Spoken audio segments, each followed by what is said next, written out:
How long do I think humans get to another galaxy? Until we get to another galaxy. You want to go there. Okay, so here's, all right, and I will end on this question. You had the final question of the night, okay? You want to go to another galaxy. You don't like the Milky Way, apparently. She said, it's average. Hard to please women here, I guess. All right. Okay. There are bigger galaxies than the Milky Way. All right, I'll make a list for you later. The guy here says size doesn't matter. The lady disagrees, apparently. So, you want an awesome galaxy, Google M87. It has 1 trillion stars. 1 trillion. You know how long it will take to count to 1 trillion? 31,000 years. You cannot count the number of stars in that galaxy. Sounds like that galaxy's made for you. All right. It has an awesome black hole in its center that's gobbling up all matter, clouds, and stars that come by it. So you want an interesting galaxy to visit. So here's the problem. Here's the problem. The fastest spaceship we've ever launched, fastest, it's now on the way to Pluto. There's a rule in astrophysics, if you do an experiment, you need the experiment to end before you die, okay? So to get to Pluto, they got a very light space probe and put it on the biggest engines, rocket engines we had. So that way you have low mass, high thrust, you have high speed. At that speed, and I forgot the exact speed, we got to the moon in 6 hours, when it took astronauts 3 days to get there, all right? It passed the moon in 6 hours after launch. It's booking, getting out there. If you hitched a ride on that and said, aim for the nearest star, not Pluto, because it's going to get to Pluto in just 2 years, 2 or 3 years. Go take it to the nearest star, this fastest hunk of hardware that humans have ever launched. When would you arrive at the nearest star to the sun? 50,000 years from now. That's the nearest star to the sun. Now, if 2 bumblebees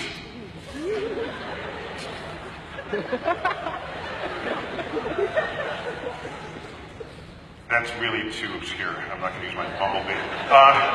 So it's 2 stars out of 100 billion. The nearest star is 4 light years away. Just found an Earth-like planet around that star, by the way. Take you 50,000 years to get there. How about across our galaxy? We are 100,000 light years across. Even if you could travel the speed of light, and we launched you, said goodbye, you will arrive at the other end of the galaxy 100,000 years later to us. And then by the time you got back, we would have all forgotten about you, all right? If there's civilization at all. Now, in Star Trek, they got around this problem. They invoked the warp drive. What they said was, we're here, the edge of the galaxy is far, let's warp the space between there and here. Okay, so there's the galaxy, and then you warp it. And then you take a bridge, what's essentially a wormhole, but the concept didn't exist at the original Star Trek. Later on, they would introduce it. You go a cut through the space. You warp the space, you go a bridge, and then you unwarp it. So that way you don't actually cheat by going faster than light. You cheat by taking a tunnel through the fabric of space and time. End up on the other side of the galaxy during the TV commercial. See, that's how that works. So you get across there in 2 minutes rather than 100,000 years. Now, the nearest galaxy to us, big galaxies, Andromeda, 2 million light years away. So, at the speed of light, 2 million years. So, we're not going anywhere because the distances of space are incommensurate with the longevity of our biological form.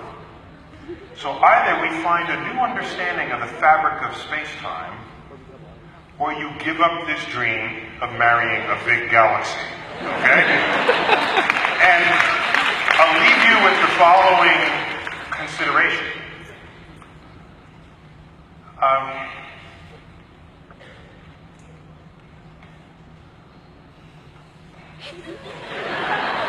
I will not preclude the possibility that someone might one day invent a warp drive. Okay? Suppose that could happen. And then you warp space and we go anywhere in the universe we want. But you know what's cool? If you go to a faraway galaxy, let's say one that's M100 is the name of the galaxy, M100. I told you to look up M87. There's another one called M100. It's 65 million light years away. You know what's cool? Light from the asteroid that is making the dinosaurs extinct is only just now reaching that galaxy. That is awesome. So, in fact, if you bent space, went through a wormhole, came out the other side, you would have beaten the light. You'd get there in just a few minutes. You could go to that galaxy, whip out your telescope, and watch the extinction of the dinosaurs. That's cool. That's just... So, the universe is a kind of a time machine. You see things not as they are, but as they once were. And once you can travel back and forth among them, we're in a way traveling through time. And I don't know if we're mature enough to make that happen and to not end our own civilization in so doing. You'll have the Time Lords with that.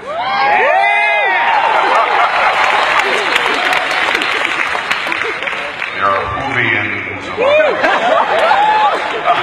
So I would just be careful about what power you wish for, because who knows what will necessarily come of it. I'd like to think it would be all used for peace and kindness.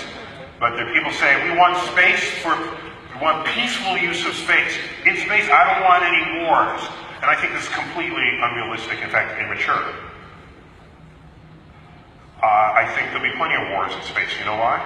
Because we have wars down here on Earth, right? If you can figure out a way to not have war in space, then why didn't you figure that out here on Earth, okay?